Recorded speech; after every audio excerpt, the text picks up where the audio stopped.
Hello കൂട്ടുകാരെ, എദർസ് കിച്ചണിലേക്ക് ഏവർക്കും സ്വാഗതം. നമുക്കിന്നൊരു പക്കാവട ഉണ്ടാക്കാം.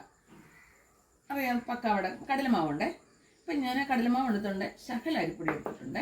നമുക്കപ്പോൾ വീഡിയോയിലേക്ക് പോകാം. അപ്പം ഞാൻ ഈ കടലമാവിനകത്തോട്ടിട്ട് പോകണേ.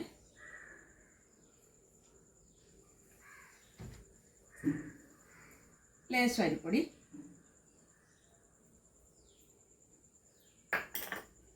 മഞ്ഞൾപ്പൊടി,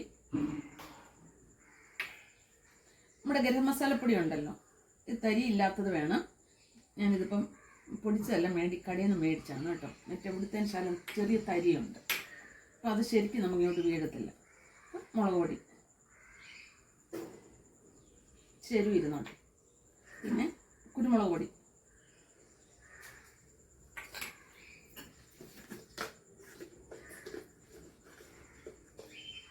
കായപ്പൊടി, ഉപ്പ്. നമുക്കൊന്ന് കുഴയ്ക്കാം.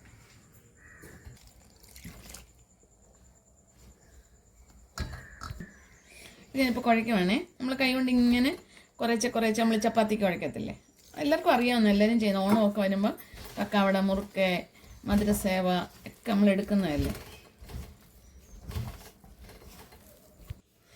അതുകൊണ്ട് നമ്മൾ മാവ് കുഴച്ചിട്ടുണ്ട്. ഞാൻ സ്റ്റൗ കത്തിച്ച് തവ വെച്ച് എണ്ണ ഒഴിച്ചിട്ടുണ്ട്. ഞാൻ അതിനകത്തോട്ട് ഇടുവാണേ.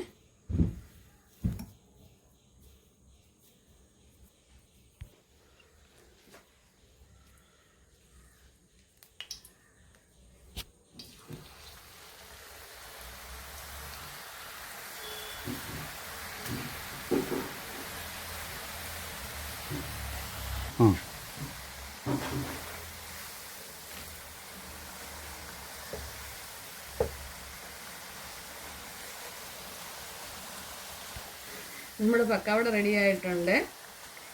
മുളക് വേണം നമുക്ക് നല്ല ടേസ്റ്റ് തോന്നുമെങ്കിൽ മുളകും, കായപ്പൊടി, പെരിഞ്ഞീരം, ഈ മസാലപ്പൊടി, കുരുമുളക് പൊടിയൊക്കെ ചേർക്കണം.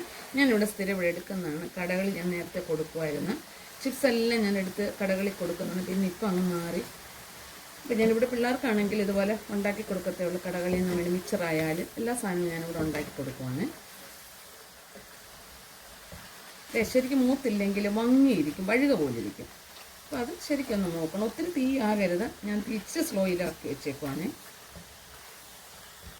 നമ്മുടെ പക്കാവട മൂത്തിട്ടുണ്ട്. നമ്മുടെ പക്കാവട കോരിയിട്ടുണ്ട്. ഇതിപ്പോൾ നമ്മളിങ്ങനെ ഇരിക്കുന്നെങ്കിൽ നമ്മൾ പൊടിച്ചല്ലേ ഇടത്തുള്ളൂ. ഈ ചൂടാണ്, നല്ല ചൂടുണ്ട്. അപ്പം ഒന്നും കൂടെ തണുപ്പ്, ഈ ചൂട് മാറി കഴിയുമ്പോൾ നല്ല ആയിട്ട് കിട്ടും. അപ്പം എല്ലാവരും വീട്ടിൽ ചെയ്യുന്നതല്ലേ. അപ്പം നിങ്ങൾക്ക് പക്കാവട ഇഷ്ടപ്പെട്ടല്ലോ. ഞാൻ അടുത്ത മുടങ്ങിട്ടുവാണ്. നമ്മുടെ പക്കവട ഉണ്ടാക്കി കഴിഞ്ഞിട്ടുണ്ട്. ഞാൻ ഒരു ഇതും കൂടി ഇട്ട്. നല്ല ടേസ്റ്റ് ഉണ്ട് കേട്ടോ. എരിവുണ്ട്, കായപ്പൊടിയുണ്ട്, മസാലയുടെ എല്ലാം നല്ല ടേസ്റ്റ് ഉണ്ട് കേട്ടോ. അപ്പോൾ നിങ്ങൾക്ക് എല്ലാവർക്കും വീഡിയോ ഇഷ്ടപ്പെട്ട ഫോളോ ചെയ്യാനും ലൈക്ക് ചെയ്യാനും ഷെയർ ചെയ്യാനും മറക്കരുത്.